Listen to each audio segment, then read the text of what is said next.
මං කැමති දැනගන්න ලංකාවේ සම්පකාර ව්‍යාපාර ශේත්‍රය ගැන. සමූපකාර කියන්නේ ලංකාවේ ජනතාවත් එක්ක බද්ධ වෙච්ච ව්‍යාපාරය. යගේ ලංකාවේ එක්ස්පෝර්ට් මාර්කට් එකට යන්න පුළුවන් නිෂ්පාදන සම්ප්‍රකාර සමිති අපිට දැන් දකින්න තියෙනවා. මයි ලංකාවේ සමූපකාර කියන්නේ නිදාගෙන ඉන්න යෝධයෙක් වගේ කියලා.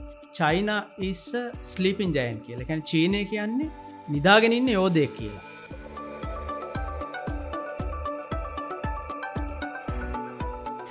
හයි කොහොමද ඔයාලට ඔගොල්ලන් හොඳින් ඉන්නවයි කියලා මං හිතනවා විශ්වාස කරනවා.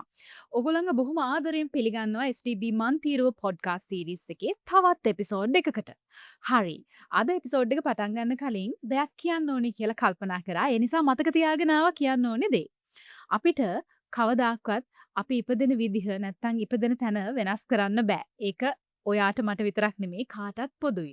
හැබැයි කවද හරිම දවසක අපි මේ ලෝකෙන් යන්න යද්දී ඒ යන විදිහ නම් අපිට වෙනස් කරන්න පුළුවන්. ඒ නිසා ඔයා කොතැන කොහොම ඉපදුනත් ඔයා ඉන්න විදිහත් එක්ක ඔයාට ඔයාගේ ගමන වෙනස් කරගන්න පුළුවන්. ඔයා හිතනවා නම් ඔයාගේ ජීවිතේ වෙනස් කරගන්න ඕනි කියලා මං හිතන්නේ අද තමයි හොඳම දවස.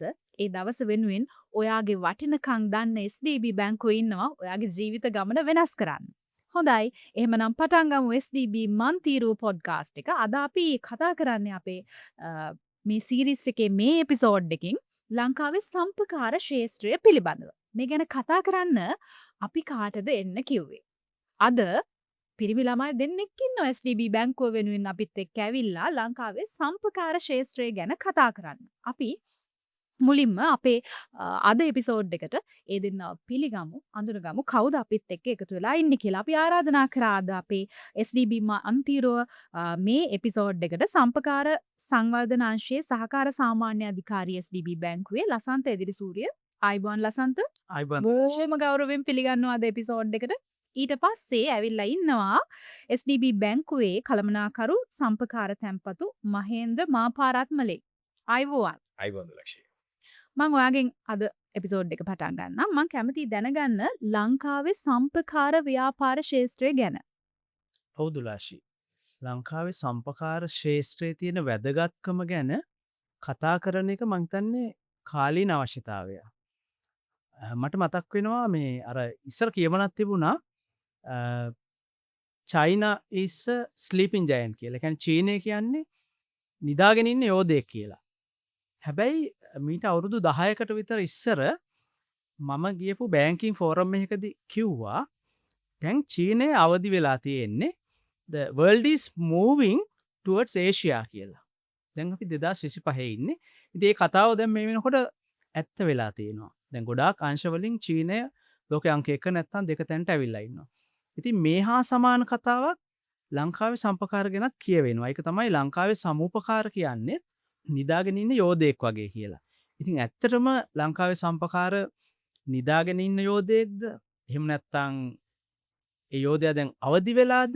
ඒ යෝධයාගෙන් කොහොමද ලංකාවේ ජාතික සංවර්ධනයට උපරිම දායකත්වය ලබා ගන්න කියන එක ගැන අපිට කතා කරන්න පුළුවන්. ඇත්තටම සමූපකාර කියන්නේ ලංකාවේ ජනතාවත් එක්ක බද්ධ වෙච්ච ව්‍යාපාරයක්. ඒතර මේ ව්‍යාපාරය හරහා ලොකු දෙයක් අපිට කරන්න පුළුවන්. ඉතින් මේ ලැබිච්ච අවස්ථාව මම හිතන්නේ මේක ඊටාම හොඳ අවස්ථාවක්. අපි කතා කරමු ඇත්තටම මේ යෝධයා නිදිද අවදි වෙලාද මොකක්ද අපිට යකින් ගන්න පුළුවන් වැඩේ රට වෙනුවෙන් කියන එක. හරි. ලංකාවේ සම්පකාර ව්‍යාපාරය කොහොමද මේ බැංකින් ඉන්ඩස්ට්‍රි එකත් එක්ක සම්බන්ධ වෙන්නේ? ලංකාවේ සම්පකාර ව්‍යාපාරය ගත්තොතින් මේක අපිට ඉතිහාසය පොඩ්ඩක් කතා කරන්න වෙනවා. ලංකාවේ සම්පකාර ව්‍යාපාරය සියවසක් විතර ඈතට යන ගැන අවුරුදු 100කට වඩා පරණයි. 1904 1906 වගේ කාලයක ඈත දුම්බර මිඩියාවතින් තමයි ලංකාවේ සම්පකාර ව්‍යාපාරය ආරම්භ වෙන්නේ. තෙල්දෙනි. ඉතින් ඒක එක්ක කාලානුරූපීව ගලාගෙන ආව මේ එක්සත් සහකාර නයිදන් සමිති ව්‍යාපාරය කාලානුරූපීව වෙනස් වෙනවා. අද වෙනකොට මේ ලංකාවේ සම්පකාර ව්‍යාපාරය ජනගත වෙලා තියෙන තරම කොච්චරද කියනවනම් ලංකාවේ ජනගහනයෙන් ලක්ෂ 81ක් විතර සම්පකාර සමාජිකයෝ. මේකේ සුවිශේෂී කාරණේ වෙන්නේ මේකෙන් 65ක් කියන කාන්තාව.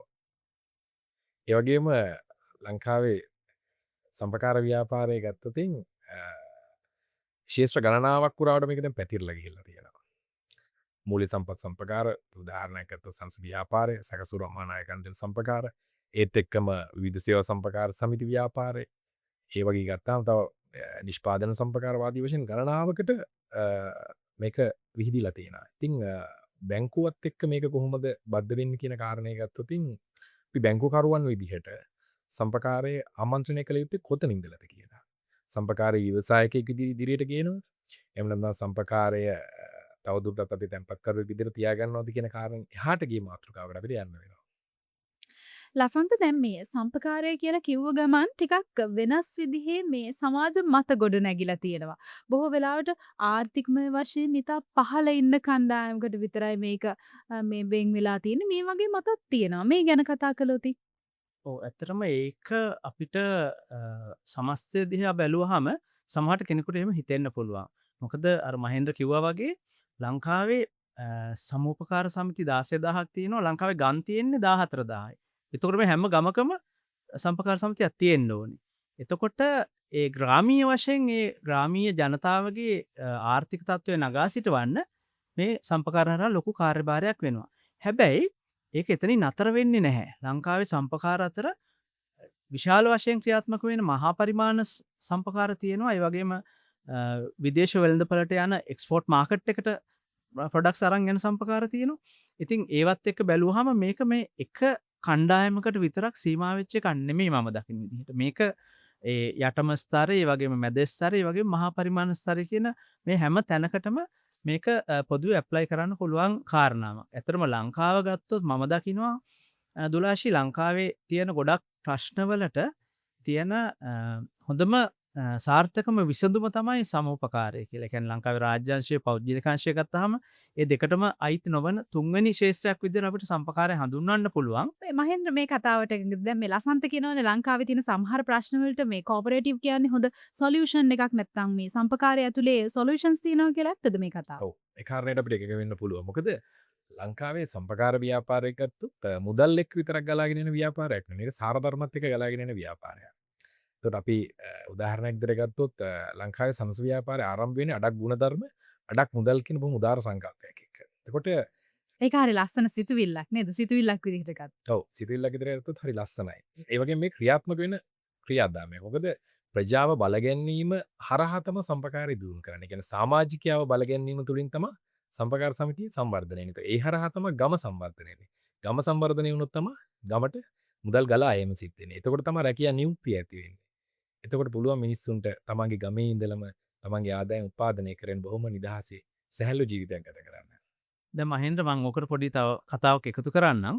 මට පුංචි කතාවක් මතක් වෙනවා. මම දකුණු පළාතේ ප්‍රාදේශීය කළමනාකරු විදිහට වැඩ කරන කාලේ මම ගියා එක ලෝන් එක ඉන්ස්පෙක්ෂන් එකකට. මේක ඇවිල්ලා ලොකු විශාල කර්මාන්ත ශාලාවක්. මේ කර්මාන්ත ශාලාවේ නිෂ්පාදනය කරන ප්‍රොඩක්ට්ස් ලංකාව පිළිගත්ත බ්‍රෑන්ඩ්ස් මේක තිබ්බා. අදටත් ඒගොල්ලෝ හොඳින් ක්‍රියාත්මක වෙනවා. ඉතින් මම මේ කම්පැනි එකේ සභාපතිතුමාගෙන් ඇහුවා සභාපතිතුමා කොහොමද ඔබතුමා මේ ව්‍යාපාරේ පටන් ගත්තේ? කවුද ඔබතුමාට උදව් කළේ? මොනවාද ආපු ප්‍රශ්න? මේ වගේ අපි ආරම්භයේටම අරගෙන ගියාම ඒ සභාපතිතුමා කිව්වා එයා A level කරලා ඉවර වුණාට පස්සේ එයාට ව්‍යාපාරයක් පටන් ගන්න ඕනේ වුණා. හැබැයි එයා ගාව සල්ලි තිබ්බේ නැහැ. ඉතින් එයා ගොඩක් අය ගාවට ගියා. කවුරුත් එයාට උදව් කරේ නැහැ. මොකද කවුරුත් විශ්වාස කරේ නැහැ මේ යාගේ තියෙන ව්‍යාපාරික අදහස මේක සාර්ථක කරගන්න පුළුවන් වෙයි කියලා. එතකොට එයාගේ අම්මත් එක්ක කතා කරාම අම්මා යාව එක්කන් ගිහිල්ලා තිනවා ගමේ තියෙන සම්පකාර සමිතියට. අම්මා ඒක සමාජිකාවක්. එතකොට මේ ව්‍යාපාරිකයටත් එයා පොඩි දරුවෙක් විදිහට ආරම්භ කරපු ළමා ගිණුමක් ඒක තිබිලා තියෙනවා. එතකොට එයා මේ ව්‍යාපාරේ පටන් ගන්න ආරම්භක ප්‍රාග්ධනය සපය ගන්නේ මේ ගමේ තියෙන සම්පකාර සමිතිය. එතකොට ඊට පස්සේ එයා ඒක දියුණු කරගෙන ඇවිල්ලා දැන් මේ වෙනකොට ලංකාවේ හැම බැංකුවක්ම එයාගේ යත් එක්ක ගනුදෙනු කරනවා. හැබැයි එයාගේ ආරම්භයට අතහිත දීලා තියෙන්නේ අර පුංචි ගමේ තියෙන සම්පකාර සමිතිය. ඉතින් මම හිතනවා මේ සම්පකාර කියන්නේ මේ නිහඬ වීරයෙක් කියලා. ඒගොල්ලෝ තමන්ගේ කටයුත්ත ඉෂ්ට කරනවා. හැබැයි ලොකුවට ඒක ප්‍රොමෝට් කරන්න යන්නේ නැහැ. මේ ඉතින් SDB බැංකුව විදිහට අපි කරන්නේ මේ නිහඬ වීරයන්ව බලගන්න ඕන එක. සමහරට ඒ සමිතිවල ඉන්න සමාජිකයන්ට අවශ්‍ය මූල්‍ය අරමුදල් ලබලා දෙන්න අපි මූල්‍ය පහසුකම් ලබලා දෙනවා. ඊළඟට සමහර විට ඩිජිටල් සර්විසස් වෙන්න පුළුවන්.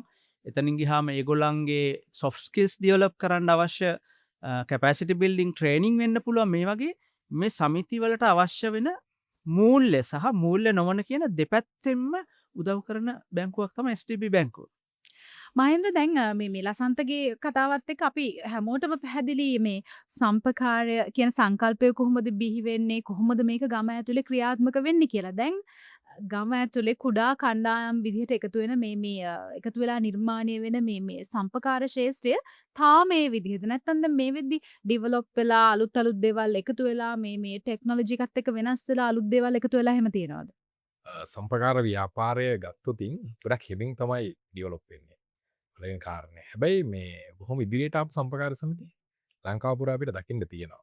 එකක් තමයි අපි උදාහරණයක් ගත්තොතින් මේ ලංකාවේ තියෙන මූල්‍ය සම්පත් සම්පකාරවලට අපි බැංකුවක් විදිහට තාක්ෂණික වශයෙන් බලගැන්වීම දිගින් දිගටම කරගෙන යනවා. එතකොට අද පුළුවන් ගමේ ඉන්න සමාජිකයෙකුට තමගේ ගමේ තියෙන සමිතියේ තියෙන ගිණුමේ සල්ලි අවශ්‍ය නම් වෙනත් බැංකුවක ATM එකකින් ගන්න පුළුවන් පහසුකම දක්වා සමිතිය ඉදිරියට ඇවිල්ලා තියෙනවා. ඉතින් ඒ වගේ ගොඩක් දුරට ඉස්සරහට ආපු සමිති තියෙනවා.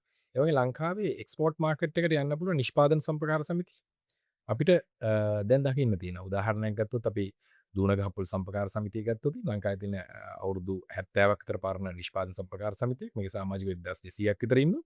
මේගොල්ලෝ සම්පූර්ණයෙන්ම තමන්ගේ ප්‍රොඩක්ෂන් එක යවන්නේ එක්ස්පෝර්ට් මාකට් එකට. ඉතින් ඒ වගේ අපනයනයට කටයුතු කරන්න පුළුවන්, නිෂ්පාදන අපනයනය කරන්න පුළුවන් සම්ප්‍රකාර සමිති බිහි වෙලා තියෙනවා. තව උදාහරණයක් ගත්තොත් කුලියපිටිය තියෙන සිටි යෝගට් ආයතනයේ සම්ප්‍රකාර සමිතියක්. ඉතින් මේ වගේ සම්ප්‍රකාර බොහොම එහාට ඇවිල්ලා තියෙනවා. ඉතින් අපිට අවශ්‍ය වෙන්නේ ලෝකයේ තියෙන සන්නාමයන් තියෙන සම්ප්‍රකාර. අපි ගත්තොත් නෙදර්ලන්තේ ගත්තොත්, ජර්මනිය ගත්තොත්, එතකොට මේ තියෙන නවසීලන්තේ ගත්තොත්, ඉන්දියාවේ අමූල් ගත්තොත්, එතකොට නෙදර්ලන්ත රබු බැංක් එක ගත්තොත්, ඒ වගේ සම්ප්‍රකාර සන්නාමකට ගේන්න පුළුවන් සම්ප්‍රකාර සමිති ලංකාවේ තියෙනවා. එතනට ගෙනියන්න අපිට පුළුවන් මේකට මඟ පෙන්වීමක් සහ අත්ලක් තමයි අවශ්‍ය වෙන්නේ. අපි බැංකුවරු විදිහට, STB බැංකුව විදිහට ගොඩක් වෙලාවට අපි මූලිකත්වය ගන්න මේ කාරණේ සාර්ථක කරගන්න. ලංකාවේ මේ සම්පකාර ව්‍යාපාරය බැංකු පද්ධතියත් එක්ක තියෙන නෑකම මොන වගේද? සම්බන්ධය ගැන කතා කරමු. ඔව් ඇත්තටම සමූපකාරයක් කියලා කියන්නේ සම්පකාර දැන් මහෙන්ද්‍රාට කලින් කිව්වා වගේ විවිධ වර්ග තියෙනවා. මූල්‍ය සේවා සම්පකාර සමිති තියෙනවා. දැන් සනස කියන්නේ මූල්‍ය සේවා සම්පකාර සමිති. එතන ගියහම විවිධ සේවා සම්පකාර සමිති තියෙනවා. ඒගොල්ලෝ ගොඩක් නිෂ්පාදන කාර්යයන් වලට සහ ව්‍යාපාරික පැති වලට යොමු වෙලා තියෙනවා. ඒගොල්ලන්ගේ ඉන්ධනහල් තියෙනවා, කෝපරේටිව් කෝප් සිටිස් තියෙනවා. ඒ වගේ ගොඩාක් ව්‍යාපාරිකාංශ තියෙනවා. එතකොට මේ අතරේ මේ මූල්‍ය සේවා සම්පකාර ගත්තාම ඒවා ඇවිල්ලා පුංචි බැංකු වගේ. ඒතර මේ බැංකු කරන කාර්යයෙන්ම ඒගොල්ලෝ ගම ඇතුලේ ඒගොල්ලන්ගේම ප්‍රාග්ධනය එකතු කරලා යාලා කරනවා. ඉතින් ඒගොල්ලෝ අතරම මේ ඒ බැංකුවක් කරන කටයුතු ඒ කාර්යම තැන්පත් බාර ගන්නවා, ණය දෙනවා. ඉතින් ඒ කටයුත්තට SDB බැංකුව විදිහට අපි ඒගොල්ලන්ට උදව් කරන එක කරනවා, ඒ කටයුත්ත කරගෙන යන්න. ඉතින් මම හිතන්නේ මේ දැන් සම්පකාර සමිතියක් හරහා සමාජිකයන්ට විශාල සේවාවක් වෙනවා. ඒක සමහරට මූල්‍ය වෙන්න පුළුවන්, මූල්‍ය නොවන සේවාවන් වෙන්න පුළුවන්. මේ මට පුංචි කතාවක් මේ වෙලාවේ මතක් වෙනවා. කමන්නද කිව්වට? කමන්නේ. ඔව්. මේක ඇවිල්ලා දැන් මම මේ ශාඛා කළමනාකරුවෙක් විදිහට වැඩ කරනකොට එක සම්පකාර සමිතියකින් මට ආරාධනා කළා ඒගොල්ලන්ගේ මහා සභා රැස්වීමට. ඒ කියන්නේ ඒගොල්ලන්ගේ අවුරුද්දකට සැරයක් ලොකු රැස්වීමක් තියෙනවා, වාර්ෂික මහා සභා රැස්වීම. ඉතින් ඒකට ගිහාම ඒගොල්ලන් සමාජිකයන්ට කතා කරන්න අවස්ථාවක් තියෙනවා. ඉතින් එක වයසක අම්මා කෙනෙක්, අවුරුදු 80ක විතර අම්මා කෙනෙක් නැගිටලා ඇවිල්ලා එයාගේ කතාව කිව්වා. එයා කිව්වා මම මේ සමිතියට සම්බන්ධ වුණේ මට අවුරුදු 10ක් වෙච්ච කාලේ. මගේ අම්මා මාව මේ සමිතියට මගේ කැටෙත් එක්ක අරන් ගිහිල්ලා ළමා ගිණුමක් ඇරියා. එදා ඉඳන් අද වෙනකම් මම මේකේ සමාජිකාවක්. එතකොට මේකෙන් මට ඉගෙන ගන්න අවශ්‍ය මූල්‍ය පහසුකම් හම්බ වුණා, පොත්පත් වලට උදව් කරා. ඊට පස්සේ මගේ අධ්‍යාපන කටයුතු සාර්ථක කරගන්න උදව් කළා. එතනින් ගියාම මම ගේ හදාගත්තා, විවාහ වුණා, දරුවෝ හැදුවා, දරුවන්ට ඉගැන්නුවා. අද ඒගොල්ලෝ දරුවොත් හොඳ තැන්වල ඉන්නවා. ඒ හැම දෙයකටම මට මේ සමිතිය උදව් වුණා. ඊට අමතරව මම පුංචි ව්‍යාපාරයක් පටන් ගත්තා. ඒ පටන් ගත්තෙත් මේ සමිතියෙන් ගත්ත ණය මුදලකින්. එතකොට ඒ ව්‍යාපාරයෙන් ලැබෙන ලාභ ඒවා ඔක්කොම මම මේ සමිතියේ තියෙන ගිණුමේ ඉතුරු කරා. එතකොට මම දැන් කාලයක් තිස්සේ මේ මුදල් ඉතුරු කරනවා. ඉතින් ඒක නිසා මට මේ දැන් මම මේ සභාවේ කියන්න නැකිට ඒක නෙමෙයි. මට කියන්න ඕන උනේ දැන් මගේ දරුවෝ 3 දෙනෙක් ඉන්නවා.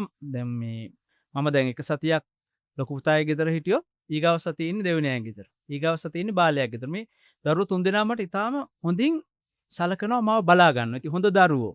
හැබැයි ඒකේ පොඩි රහසකුත් තියෙනවා. ඒ රහස තමයි මං අර පුංචි කාලේ අවුරුදු 10 දී පටන් ගත්ත ගිණුමත් එක්ක මගේ සියලු කටයුතු සකසුරුවමින් යුතුව කරපු නිසා මගේ ගිණුමේ දැන් මේ වෙනකොට විශාල මුදලක් එකතු වෙලා තියෙනවා. ඒක හොඳ කතාවක්. ඉතින් ඒක මගේ දරුවොත් ඒ කතාව දන්නවා. ඒක නිසා හැමෝම එක්කෙනෙකුට එක්කෙනෙක් නොදවෙන විදිහට මාව බලා ගන්නවා. ඉතින් ඒක මේ සම්පකාර ක්‍රමය හරහා බලන්න සමාජිකයෙකුට කොච්චර තමන්ගේ ජීවිතයේ අවශ්‍යතා ඉටු කරගෙන තමන්ගේ ජීවිතයේ සුරක්ෂිතභාවය ඇති කරන්න කොයිතරම් ඉවහල් වෙනවද කියන කතාව තමයි මට මෙතෙන්දි කියන්න ඕනේ. විශේෂයෙන්ම ලංකාවේ සකසුරුවම කියන එක වර්ධනය කරන්න තියෙන හොඳම ආයතනය තමයි මම හිතන්නේ සම්පකාරය. මොකද ඒක ගම තුල ක්‍රියාත්මක වෙන්නේ. දැන් අර කාලයක් එකම විදිහට කරගෙන යනකොට ඒකේ තියෙනවනේ අර වැල් පොලිය කියලා එකක්. ඒ වැල් පොලිය පොලිය මත පොලිය ඇදෙනවා. දැන් අයින්ස්ටයින් උත් කියලා තියෙනවානේ මේ ලෝකේ 8 වෙනි පුදුමය තමයි මේ කම්පවුන්ඩ් ඉන්ට්‍රස්ට් එක කියලා. මේ මොකද ඒකේ තියෙන රහස දැනගත් එක්කෙනා ඒකෙන් ප්‍රතිලාභ ලබා ගන්නවා. ඒක නොදන්න එක්කෙනා ඒක ගෙවන පැත්තේ ඉන්නවා. ඒක නිසා මේ සම්පකාර ක්‍රමය හරහා ලංකාවේ ජනතාවට ප්‍රජාව සංවර්ධනය කරන්න විශාල සේවාවක් සිද්ධ වෙනවා. ඒක මූල්‍ය සහ මූල්‍ය නොවන කියන දෙපැත්තෙම සිද්ධ වෙනවා දුලාෂ්. මහෙන්ද්‍ර දැන් මේ නැෂනල් ඩිවලොප්මන්ට් එකට කෝපරේටිව් සෙග්මන්ට් එකේ ඉන්වෝල්ව්මන්ට් එක මොන වගේද? මහෙන්ද්‍ර වරින් වර අවස්ථා කීපයකදීම කිව්වා මේක මේ ජාතික සංවර්ධනයටත් දායකත්වය ලබා දෙනවා. මේක ජාතික සංවර්ධනයට අනිවාර්යයෙන්ම එකතු කරගන්න ඕනේ වගේ කතා. ජාතික සංවර්ධනයට මේකේ දායකත්වය ලබා ගන්න ඕන කියන කාරණේදී පළවෙනි කාරණේ තමයි අපි ගන්න ඕනේ මේ සම්පකාර ව්‍යාපාරය අපේ සංස්කෘතියත් එක්ක බද්ධ වෙච්ච ව්‍යාපාරයක්. මුලින්ම කිව්වා වගේ අඩක් ගුණධර්ම අඩක් මුදල් වලින් මේ සම්පකාර ප්‍රතිපත්ති 7ක් සම්පකාර සාර ධර්ම තියෙනවා. සම්පකාර ව්‍යාපාරයට හරපද්ධතියක් තියෙනවා. ඉතින් මේක ඉදිරියට ගෙන එන එක ඇතුලේ තියෙනවා බොහොම ලස්සන කතාවක්. අපිට ජාතික සංවර්ධනයට දායක වෙනවා කියන්නේ මොකක්ද කියන කාරණේ. ඒ කියන්නේ අපි ආර්ථික වශයෙන් සමෘද්ධිමත් වෙන්න ඕනේ. පුද්ගල සංවර්ධනය කියන්නේ දෙකම හැදෙන්න ඕනේ. ආකල්පමය සංවර්ධනයක් තියෙන මිනිස්සු නිර්මාණය වෙන්නත් ඕනේ. ආර්ථික වශයෙන් සමෘද්ධිමත් මිනිස්සු නිර්මාණය වෙන්නත් ඕනේ. මේ දෙකටම ගැළපෙන කතිකාවතක් තමයි මේ සම්පකාර ව්‍යාපාරය නිර්මාණය වෙලා තියෙන්නේ. ඒතර සම්පකාර ව්‍යාපාරය තුළ පළවෙනි එක පැත්තකින් පුද්ගලයාව හදනවා. කියන පුද්ගලයා නිර්මාණය කරන පුද්ගලයා මේ පුද්ගල චරිතය මුලින් ඉඳලම සම්පකාර හරපද්ධතියත් එක්ක නිර්මාණය කරනවා. ඒ වගේම ඔහුට අවශ්‍ය වෙන ආර්ථික වටපිටාවත් නිර්මාණය කරනවා. අනික ඒ තමයි සම්පකාර ව්‍යාපාර අපි ඉස්සලා කතා කරා වගේ හැම අස්සක් මුල්ලක් නෑරම් ව්‍යාප්ත වෙලා තියෙන. ඒ කියන්නේ කෙනෙකුගේ උපතේ ඉඳලා මරණය දක්වාම සම්පකාර ව්‍යාපාරයෙන් පෝෂණය ලබා ගන්න පුළුවන්, පහසුකම් ලබා ගන්න පුළුවන්. මොකද සම්පකාර රෝහල් තියෙනවා. ඒ වගේම සම්පකාර මල්ශාලාවල් තියෙනවා. ඒක උදාහරණයක් විදිහට ගත්තොත් ඔය විදිහට ගත්තොත් උපතේ ඉඳලා මරණය දක්වාම සම්පකාර ව්‍යාපාරේ මේ මේ උදව්වෙන් මිනිස්සුන්ට ජීවත් වෙන්න. විභාගයක් තිබ්බ නේද දරුවන්ට මේ සම්පකාරයත් එක්ක බල. සම්පකාර O level, සම්පකාර A level. ඔව්. සම්පකාර O level, සම්පකාර A levels කියලා විභාග තියෙනවා. ඉතින් සම්පකාර තරගත් පවත්වනවා නේද? අනිවාර්යයෙන්. දරුවෙන් විශාල වැඩ කොටසක් සිද්ධ කරනවා. මේකේ තව එක දෙයක් මතක් කරන්න. මේ සම්පකාර ව්‍යාපාරේ මේ තැනට ගේන්න පුරෝගාමී වෙච්ච නායකයෝ ඉන්නවා. අපි හැම වෙලෙම කෘතවේදීව මේ නායකයන් සිහිපත් කරන්න ඕන. විශේෂයෙන්ම ආචාර්ය පී.ඒ. කිරිවන්දිනිය මැතිතුමන් ලංකාවේ සංස ව්‍යාපාරය 1978 දී එක්සත් සහකාර ණයදෙන සමිති ව්‍යාපාරය යලි පුනර්ජීවනය කරලා සනස කියන සන්නාම නාමය යටතේ මෙරට දායාද කරපු බොහොම උතුම් පුද්ගලයෙක්. ඒ වගේ සම්පකාර නායකයෝ ගණනාවක් තිරේ පිටුපසින් එතුමාලා උදව් කරලා තියෙනවා. ඉතින් මේ හරහා තමයි මේ ව්‍යාපාරේ ඇවිල්ලා තියෙන්නේ. ජාතික සංවර්ධනයේ නියම කොටස්කාරයෙක් කියන අරමුණ ඒගොල්ලෝ තෝරාගත්තේ 1978 මිට අවුරුදු 45කට වගේ ඈත අතීතයේදී. ඉතින් අපිට ඒක දිගට මේ මාවත දිගේ හරියට ගියා නම් මේක ඉපරිම දායකත්වය දෙන්න පුළුවන්. දැන් මහේන්ද්‍ර මේ ජාතික සංවර්ධනය ගැන කතා කළොත් මම හිතන්නේ ඒක ලොකු මාතෘකාවක්. හැබැයි මේකෙදි දැන් මට මෙහෙම ප්‍රශ්නයක් තියෙනවා. දැන් ලංකාවේ සමිති 16000ක් තියෙනවා. ලංකාවේ ගම් තියෙන්නේ 14000යි. සාමාන්‍යයෙන් මේ අපි හරියටම කියන්න බැරි වේ සමාජිකයෝ මේ සමිති 16000 කීයක් සාමාන්‍යකෝ ලක්ෂ 81ක් ඉන්නවා. ඉතින් ජනගහනයේ 138ක් මේ සම්පකාර ව්‍යාපාරයට ඍජුව හරි වක්‍රව හරි සම්බන්ධයි. හැබැයි අපිට මහ බැංකුව වාර්තාව අරන් බැලුවොත් සම්පකාරංශයේ දායකත්වය මෙච්චරයි කියලා අපිට පෙන්වන්න ඉලක්කමක් නැහැ. ඒක හරියට එක පැත්තකින් දළදේශය නිෂ්පාදිතයට මේක ගණනය කිරීමක් වෙන්නේ නැහැ. අනිත් පැත්තෙන් මං හිතන්නේ අපි ලබා දෙන දායකත්වය මේ ව්‍යාපාරයේ තියෙන ශක්තියත් එක්ක බැලුවහම ප්‍රමාණවත් වෙන්නේ නැහැ. ඒක තමයි අපිට අවශ්‍ය වෙන්නේ වෙනස් කර යුතු කාරණාව. ඉතින් සම්පකාර සමිති වලින් මේ දායකත්වය වැඩි කරන්න නම් අපි සම්පකාර ව්‍යවසායකත්වය කියන එක වර්ධනය කරන්න ඕනේ. ඒක තමයි SDB බැංකුව විදිහට අපි කටයුතු කරන්න මේ සමිතිවලට අලුත් ව්‍යාපෘති පටන් ගන්න ඕනේ. දැන් මට ප්‍රශ්නයක් තියෙනවා. මොකද්ද මේ සම්පකාර ව්‍යවසායකත්වය කියන්නේ? සම්පකාර ව්‍යවසායකත්වය කියන්නේ දැන් බොහෝ විට අපි ගත්තොත් අපි මූල්‍ය සේවා සම්පකාර ගත්තොත් මේවා මහජනතාවගේ තැන්පත් එකතු කරනවා. හරි? ඊට පස්සේ ණය දෙනවා. ඒතර ওই දෙක අතර වෙනසක් තියෙනවනේ. දැන් සම්පකාරවල සාමාන්‍යයෙන් විශාල අතිරික්ත මුදලක් තියෙන ආයතනයක් තමයි සම්පකාර. ඉතින් මේ අතිරික්ත මුදල් භාවිතා කරලා අලුත් දේවල් කරන්න ඕනේ. අලුත් අගේ එකතු කිරීම කරන ව්‍යාපෘති වලට යන්න ඕනේ. ප්‍රොජෙක්ට්ස් පටන් ගන්න ඕනේ. එහෙම කරොත් තමයි රටේ GDP එකට ඒකේ contribution එක වැඩි වෙන්නේ. සල්ලි උනත් එක තැන එක විදිහට තිබ්බොත් වැඩක් නැහැ නේ. වැඩක් නැහැ. ඒක නිසා ඒක තමයි අපි දැන් ඇත්තටම අපි අගය කරන්න ඕනේ වර්තමාන රජයේ ඒ වැඩපිළිවෙල පටන් අරන් තියෙනවා. දැන් නිෂ්පාදන සම්පකාර සමිති 1000ක් අලුතෙන් මේ වෙනකොට හදාගෙන යනවා. ඉතින් අපිත් ඒකට අපේ සහයෝගයත් අපි ලබලා දෙනවා. ඉතින් ඒව හරහා ප්‍රොඩක්ෂන් ඉකොනොමි එකක් රට තුල ඇති කරන්න හොඳම මං හිතන්නේ ටූල් එක තමයි සම්පකාරය. ඒකයි මං අර කලිනුත් කිව්වේ මේක තමයි හොඳම සොලියුෂන් ප්‍රොවයිඩර් ලංකාවේ තියෙන ප්‍රශ්න වලට කියලා. ඉතින් එතෙන්ට අපි ඒක අරයි යන්න ඕනේ. දැන් උදාහරණයක් විදිහට ගත්තොත් යුරෝප් වලට ගියොත් නවසීලන්තේ ගත්තොත් නවසීලන්තේ මං හිතන්නේ 120ක් විතර GDP එකෙන් එන්නේ කෝපරේටිව්ස් හරහා. දැන් අපි මෙහි බහුජාතික සමාගම් කියන සමාගම් නවසීලන්තේ සමූපකාර. එතකොට අන්න ඒ ලෙවල් එකේ සමූපකාර සමිති ටිකක් ලංකාවේ අපි බිහි කරගන්න ඕනේ. ඉතින් ඒ තත්ත්වයට යන්න පුළුවන් විදිහ ඒවා ඇත්තටම තියෙනවා. ඉතින් ඒවට අවශ්‍ය මඟ පෙන්වීම මම හිතන්නේ සම්පකාර රජයේ දෙපාර්තමේන්තුව තියෙනවා. ඉතින් ඒගොල්ලන්ගෙනුත් ඒකට සහයෝගය දැනට ලැබෙනවා. ඒක තවදුරටත් වැඩි වෙන්න ඕනේ. රජයේ දැන් ඒ ප්‍රතිපත්තිමේ තීරණ අරගෙන ඒ තැන ඉන්නවා. ඉතින් SDB බැංකුව සම්පකාර ශේෂ්ත්‍රයේ කටයුතු කරන ලංකාවේ තියෙන ප්‍රධානතම බැංකුව. ඒක අපි බොහොම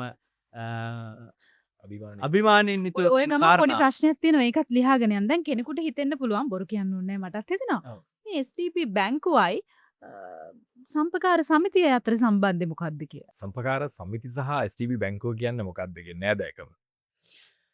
STB බැංකුව ලියාපදිංචිලා තියෙන ශ්‍රී ලංකා මහ බැංකුවේ බලපත්ලාභී විශිෂ්ට බැංකුවක් විදියට.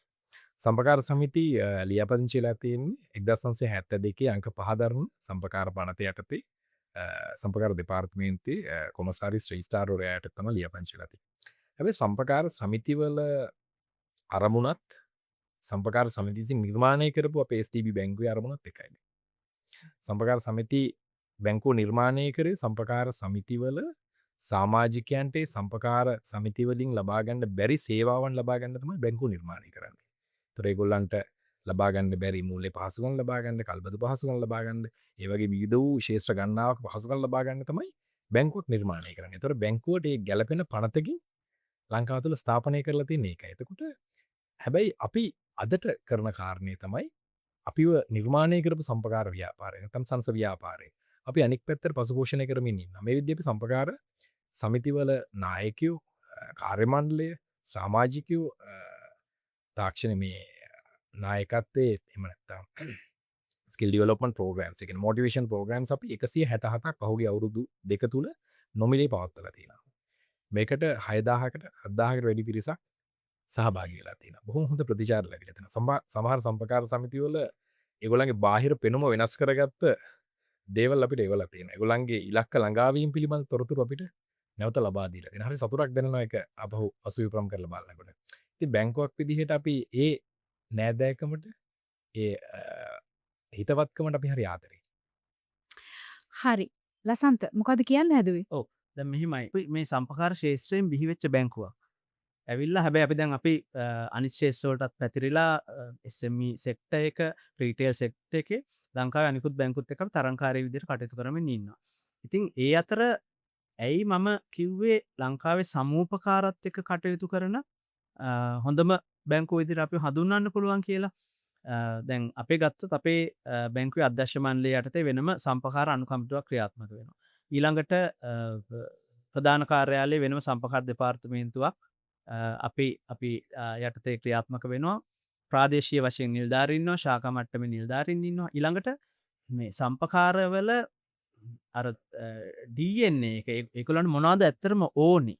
මොනවද ඒගොල්ලන් තියෙන ප්‍රශ්න කියන එක හොඳටම අපිට තේරෙනවා. මොකද අර දැන් දෙමව්පියන්ගෙන් දරුවන්ට සමහර දක්ෂතා එනවා වගේ දැන් මේ අවුරුදු 29ක් තිස්සේ මේ සමිතිත් එක්ක කටයුතු කරලා අපිට හොඳට ඒගොල්ලන්ව තේරෙනවා. ඒ නිසා අපි දන්නවා මොනවද ඒගොල්ලන්ට ඕනේ කියලා. ඒකට අවශ්‍ය ඒ products and services අපි ගාව හොඳටම තියෙනවා. දැන් අපි ලක්ෂ 300ක් වෙනකන් කිසිම ඇපයක් නැතුව සම්පකාර සමිතියක බැලන්ස් ෂීට් එක ඇනලයිස් කරලා අපි ඒගොල්ලන්ට ණය පහසුකම් දෙනවා. අපි විතරයි මේ වගේ ලංකාවේ කටයුතු කරන්නේ. ඉතින් මේ වගේ අපි සුවිශේෂී විදිහට අපි මේ සමිතිත් එක්ක කටයුතු කරනවා. ඒක නිසා සමිති බොහොම කැමැත්තෙන් STB බැංකුවත් එක්ක ගනුදෙනු කරනවා. ඒ ගනුදෙනු කරන අතරේ අපිට ඕනේ අපි දකින්නේ මේ සමිති වලින් කොහොමද මේ අර ගමට සහ මිනිස්සුන්ට සේවාවක් වෙන්නේ? ඒ හරහා කොහොමද රටේ ආර්ථිකය වැඩි දියුණු කරන්න ඒගොල්ලෝ දායක වෙන්නේ? අන්න ඒක තමයි අපි ඒගොල්ලන්ව ගයිඩ් කරන තැන. ඉතින් මහේන්ද්‍ර කිව්වා වගේ අපි වැඩසටහන් 100 ගණනක් කරලා 7000කට වැඩි නායකයෝ පුහුණු කරලා අපි ඒගොල්ලන්ව ඩ්‍රයිව් කරන්නේ අලුත් දේවල් වලට යන්න. මේ ව්‍යවසායකත්වය කියන එක මොකද මේ සමිතිවල මම ඉස්සෙල්ලා කිව්වා ලක්ෂ 81ක සමාජිකයෝ ඉන්නවා. ඉතින් හිතන්නකො මේකෙන් 10%ක් අලුතෙන් ව්‍යාපෘති මොන හරි අලුත් බිස්නස් පටන් ගත්තොත් ඒකෙන් රටට කොයිතරම් සේවාවක් වෙනවද කියලා. ඉතින් ඒක තමයි අපි ඩ්‍රයිව් කරන්නේ. හරි. ඕනම දෙයක් හරිම වෙලාවෙදී නතර කරන්න ඕනේ. නැත්නම් ප්‍රශ්න ගොඩයි. දැන් අද එපිසෝඩ් එක ඉවර කරන්න වෙලාව හරි. වැඩසටහන අද එපිසෝඩ් එක ඉවර කරාට මේ දෙන්නගේ කතාව අහගෙන ඉද්දි මට දිගටම මතක් වෙච්ච දෙයක් තියෙනවා. මොකද්ද දන්නවද? ඔව් කියන්න. මං කියන්න. හැදුනොත් හොඳ කරන්න බැරි පිස්සුවක් තමයි ඉතුරු කරන එක. සේවිංස්. ඒක ජීවිතේට හොඳ හැබිට් එකක්. හරි. අද අපි කතා කරේ ලංකාවේ සම්පකාර ශාස්ත්‍රය ගැන. ඔබ එකතු වෙලා හිටියේ STB මන්තීරුව පොඩ්කාස්ට් සීරීස් එකේ වටින එපිසෝඩ් එකක් එක්ක අද ලංකාවේ සම්පකාර ශාස්ත්‍රය ගැන කතා කරන්න අපිත් එක්ක එකතු වුණා අපේ ඉන්විටේෂන් එකට SDB බැංකුවේ සහකාර සාමාන්‍ය අධිකාරී සම්පකාර සංවර්ධන ලසන්ත එදිරිසූරිය අයිවෝන් බොහොම ස්තුතියි. ඒත් එක්කම අද අපිත් එක්ක එකතු වුණා SDB බැංකුවේ කළමනාකරු සම්පකාර තැන්පතු මහේන්ද්‍ර මාපාරත්මලේ. අයිවෝන් බොහොම ස්තුතියි. හරි යන්න වෙලාව හරි කිව්වනේ. ගිහින් එන්නම් එනකල් සතුටින් ලස්සනට ඉන්න කියලා මතක් කරනවා. ඒත් එක්කම අපි ගැන බලාපොරොත්තුවෙන් අපි මොනවද කියන්නේ කියලා බලාගෙන ඉන්න SDB මන්තිරෝ පොඩ්කාස්ට් එකේ තවත් එපිසෝඩ් තියෙනවා. මේ එපිසෝඩ් වලින් කස්ටමර් කෙනෙක් විදිහට ඔයාට වැදගත් දේවල් ඊට පස්සේ බැංකින් ඉන්ඩස්ට්‍රි එකේ ඔයා දැනගන්න ඕනේ දේවල් ගැන අපි කතා කරන්න බලාපොරොත්තු වෙනවා.